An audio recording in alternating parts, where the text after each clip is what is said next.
Good morning, everybody. Welcome to another episode of Rando Rob. I hope everyone had a great weekend. If you've been following my blog or Big Rob's Van or especially Patreon, you know that it's storm season here in Oklahoma. So we've had tornadoes. We have luckily dodged all the tornadoes, but along with those storms came hail, and we did not dodge all the hail damage. My car received, we just got estimates. My car received $4,500 worth of hail damage, and my daughter's brand new car received the same.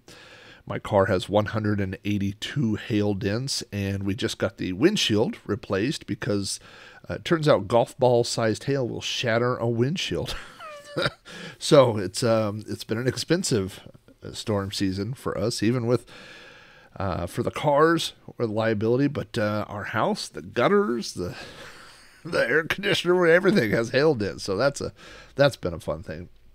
But you know what? Everybody is safe, and you know, we're out a little bit of money, but as they say, as we all know, money grows on trees. So shouldn't be. Wait, I said how the saying goes, and something like that. Anyway. I hope everybody is doing well. Of course, this is also, if you have kids in school, this is the end of the school year, and we have, my daughter is graduating from high school. She is a senior, and this is the last few days, so boy, howdy. Gotta get her to keep going those last few days. She is done with school. I remember that same feeling. And this is actually the last week of school, so they are in that strange little moment where school is over, and then they have a couple of days of tests, and then there's nothing, and then they have their graduation thing. So trying to get them to just, I'm like, oh, just a few more days. Keep going. It'll be great, I promise. So anyway, it's that time of year. It's into school year. It's about to be summer vacation. And in Oklahoma, summer vacation means hot, hot, hot. But there's one place I know of that's hotter than Oklahoma in the summer, and that was Tatooine, the planet that Luke Skywalker was raised on, a desert planet with two suns. It was so hot that Luke's family, his aunt and uncle, Uncle Owen and Aunt Beru, were moisture farmers. That's what they did on Tatooine. And then later it was hotter for them because they were tied to stakes and burned by Imperial stormtroopers. So it got real hot. Just hotter than normal. So when I was a kid, as you all know, I was a huge Star Wars fan. I got every toy. I got every action figure. I just wanted it all. And Kenner knew after boy, did they just happen across a gold mine of printing those toys, of looking into that manufacturing deal. And they thought, well, what are going to be the toys kids want? Well, you got to have an X-Wing fighter. You got to have a land speeder. You got to have a TIE fighter, and they made those and people bought them. And then they were like, hey, I wonder if we make some more stuff. Well, kids buy that. And then they made the Millennium Falcon. They made the Death Star, and people bought, and they were like, hey, I think whatever we make, people will buy. It turned out that was true for about 50 years, 45 something years. So one of the things that they started moving into was play sets. And so in 1979, this is 2 years after the release of Star Wars, Kenner made their first, well, it's not their first because they made a Cantina playset. And the Cantina playset is a piece of plastic with a bar that kind of looks like the Cantina and some steps, and then a cardboard background. You put the cardboard on there and you go, oh yeah, it looks like the Cantina. You take the cardboard off and you go, oh, it's a brown plastic. Is that what this is? So they figured out that they could make these pretty inexpensively. You make a base, a plastic base, and you put the cardboard on the back, and now you've made a play set. And then you could include one extra little thing that you couldn't buy off the shelves. For example, with the Hoth playset, which came a couple of years later, which is exactly like the playset I'm about to talk about. You got the plastic base. You got a cardboard backdrop of an AT-AT. But then you also got the Probot which appears, that's the robot that appears at the beginning of Empire Strikes Back that shows up and spots Han and Chewbacca as they're out doing their patrols on Hoth, in which Han Solo shoots and blows up, but it turns out they think that it self-destructed itself and that it's an Imperial probe droid that's out spying, who recently made another appearance in The Mandalorian. So Mandalorian, keeping things alive. So in 1979, this was 2 years after Star Wars, but before Empire Strikes Back, Kenner said, I think we could just make these play sets, and we could make them pretty inexpensively, and kids will buy them up.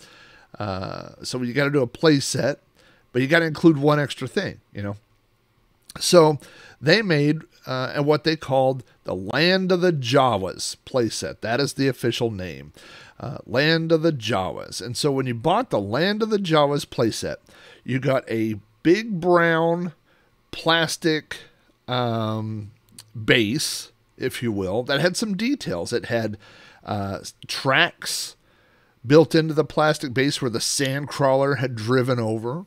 It had a little cave in the corner where you could put a Jawa inside there, and that was kind of like the cave that the Jawas hid inside and jumped out and shot R2-D2 with their little electro zapper gun. But very minimal things. What really sold it. Oh, and then there's a big indentation that we'll talk about in just a moment in the base. And then there were a couple of slots on the back, and then it came with a cardboard sand crawler. Just a flat piece of cardboard and then kind of a three-dimensional sand crawler. I mean, it came off like an inch or so. And it had a little elevator where you could take droids up and down into the sand crawler. But that fit onto the back, and now you got a play set. You got a big cardboard sand crawler and a plastic base and one additional item. The thing about this is that if you've ever met 5-year-old children, a cardboard playset thing is not going to last very long. And so that is why when you go on eBay and you type Land of the Jawas playset, they're somewhere between $100 and $300 because most of them, including mine, the cardboard, got destroyed. So we were all left with these plastic bases, which kind of, looked like Tatooine. It was a brown plastic base, but we didn't have the sand crawler anymore that went on the back of it. But it did come with, as I've referenced a few times, and now I'm going to show you what this item is. It did come with one additional item, and it was this, as I show it on camera. This is the escape pod. Now, the escape pod was featured in Star Wars, and this is the pod that was jettisoned during the initial fight between the Star Destroyer and the rebel ship, Princess Leia's ship that was escaping. And this is the escape pod that R2-D2 and C-3PO piled into and was shot through space, as I do special effects on the video here, was shot through space, goes across the screen there, and lands on Tatooine. And that is how our heroes of the story at that time, R2-D2 and C-3PO, arrive on the desert planet of Tatooine. Of course, eventually R2-D2 is captured, and then C-3PO is captured by Jawas, and of course that's what brings us all to this one playset. That's why all these things are included here. So I do have the plastic base still. It's in a box. I don't have the cardboard back piece of the Land of the Jawas, but what I do have is this escape pod. Now, I don't know. I mean, this escape pod is probably one of the most boring items that Kenner ever produced. If you didn't know what you were looking at and it was sitting across the room, you would think it was a plastic Tupperware cup. It does have a lid that opens and kind of snaps into place. So this lid opens, but if you look down in there, literally this is like a tumbler that you could drink out of. There's a couple of pieces of plastic, probably due to molding. It's like the inverse of the details that are on the outside. It's just pressed in. There's a couple of plastic things maybe for strength, for structure.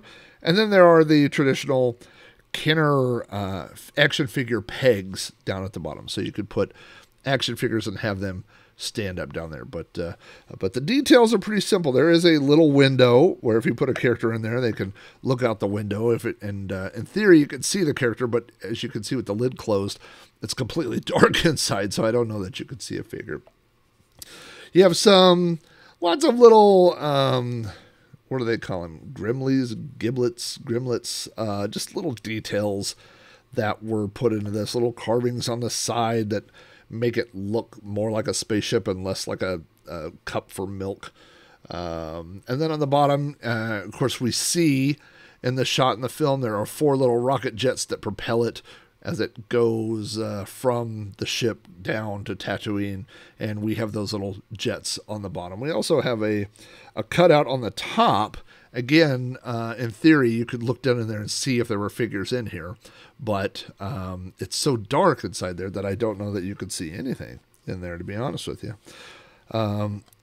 Maybe this is a choking hazard thing, so if you got this, you could talk through it like this. And you can't actually choke if you put it over your mouth. Kids would try a lot of stuff. I've got kids, and it's amazing. The day that my son learned to walk, or not walk, crawl, he looked like he was going to crawl, and we went to one side of the room.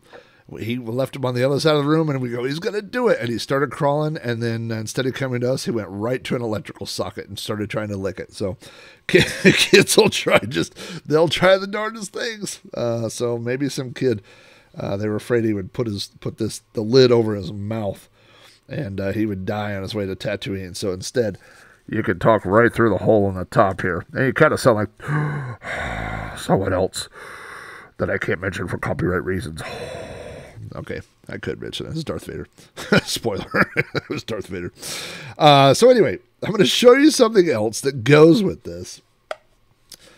These are my original R2-D2 and C-3PO that I got the very first Christmas, the Christmas of 1978. They're in pretty good condition here. So this is my original R2-D2.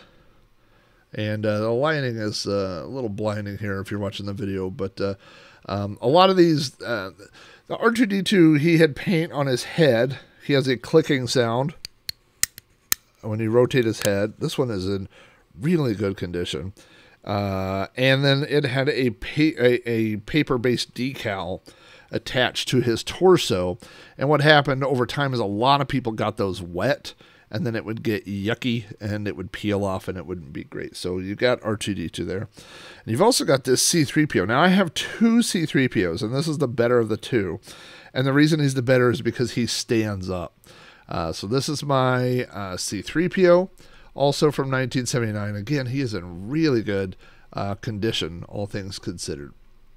And so what you would do, he's on a little standing base right now because I brought him off the shelf, but I'll take him off there. And you would open up the escape pod here and put C-3PO in here and put R2-D2 in here and then close up the lid. And then now you go. Here they go. And they would take off and they would go land down on the Land of the Jawas playset. So this is the whole deal right here. I guess you could probably get maybe a third guy, maybe a Jawa in there, but you really kind of have to arrange things. You could probably get R5-D4 in here upside down, maybe, if you wanted him to join them on their adventures. Or Princess Leia, you could rewrite the script. You say Princess Leia got out of there too. She went to Tatooine and got away and went down there and then married Luke. They fell in love and they got married. Then they realized when they got the blood test that they were brother and sister, and it cut out the other 2 movies. That's an odd alternate Star Wars universe. So anyway, yeah, this thing right here, I don't know. I think either kid. This is, like I said, one of the most uninspiring toy accessories that came. Nobody who watched Star Wars, no kid who watched Star Wars was like, oh my gosh, I hope they make the escape pod. I can't wait to buy that. And maybe that's why they didn't offer it for sale independently. However, as we all know, later in Star Wars, you could have offered this as a promotional thing or something, and people would have gone crazy bonkers. They would have been like, oh, the escape pod, I gotta have that thing. You know, I gotta have the Probot. I gotta have all these other things that weren't, featured largely in the movie prominently. They weren't main ships or things like that. They could have probably sold this as an add-on accessory or something, but they didn't. They included it free in that Land of the Jawas playset. I think most kids, these all had similar fates. Number one, this is just the lid hinge is just a piece of molded plastic. This is all one piece, and it's just not cut away there. So I think if you open this about 20 times, that's going to break off. And I've done it 10 times on this video, so it doesn't have much life left. Actually, again, mine's pretty good, but if you were to force it all the way open or be too rough with it, I do think a 5-year-old on a mission could remove the lid from this in about 5 seconds. I don't think it would be difficult to break this lid off. So a lot of these had the lids broken off and then they got thrown away, or kids got the Land of the Jawas set and then they go, well, this is dumb, and then they threw it away, or some mom picked it up and thought it was a weird space age drinking cup and they threw it away. So you just don't see many of these around anymore. But it's not like saying, you just don't see many Millennium Falcons, and then you go, well, that's a shame, because a lot of people would want them. But I think when you say you don't see a lot of these escape pods around, people go, I can see why. It's not that exciting, but it's exciting for me because I got it in 1979 as part of my Land of the Jawas playset. I will mention that the next playset they made was I think it's called the Hoth Attack playset. I'm not sure, but it's something about the Hoth. They used the exact same mold to make the base. They just made it white, and that became Hoth. And for the cardboard back thing, instead of a sand crawler, they replaced it with an AT-AT. It had the exact same functionality with the elevator that went up and down. Now you can put figures into an AT-AT. And I think what was more bizarre as a kid is that it has these sandcrawler tracks in the snow. And I remember thinking, why would a sandcrawler be on the Land of Hoth? That makes no sense. But then they just go, oh, it's a tracks for something else. And you go, okay, who cares? It even has the little snow cave. Now it's a snow cave, but before it was the cave for the Jawas. And there aren't really any tiny things from Hoth that you would put in the cave. So it's just a cave for no reason. So every kid that owned the first one immediately recognized that the base was identical for the second one. But, I'm sure it saved them some bucks, and we bought it anyway. It didn't matter to us. So this sits over on my shelf. The escape pod, it does not take up a lot of space, but I will show, just for those of you watching the video, again, you can see that there are windows in this, but you would be hard-pressed to see the action figure through any of those windows, through the top or through the side. It becomes a black cup when you close the lid, and it is just even with my eyeball, I guess you could kind of look and see that there's windows all the way through, so it lets you can kind of see that there's somebody in there, but certainly not, because the reflection, I could see it's C-3PO, but if it were a normal figure, you might have a difficult time identifying who is in there. So it's a strange feature, but there it is. The Land of the Jawas escape pod. One of the, I wouldn't call it rare, but more uncommon retro toys that is a part of my Star Wars collection. As always, thanks for listening to Rando Rob. Of course, you can watch the videos on YouTube under my account, Rob O'Hara. There's a playlist called Rando Rob. You can check out all my Rando Rob videos. You can subscribe to the audio version if that's more your bag. You can find it on Apple Podcasts. I think it's on some other things. And if you just want to listen to one episode, you can go to podcast.robohara.com. Click on the Rando Rob link on the right-hand side, and you'll get a complete list, just a straight text list of every episode, and you can just click on one and listen to it if you want to do it that way. The rest of the week, I will be uploading episodes that were exclusive to Patreon, but now they're being shared to you because you're my friends, and I love you all, and I love the fact that people are interested in the old stuff that I own and allow me to talk about it for a few minutes. So thanks, as always, for watching and listening, and I will talk to you guys soon.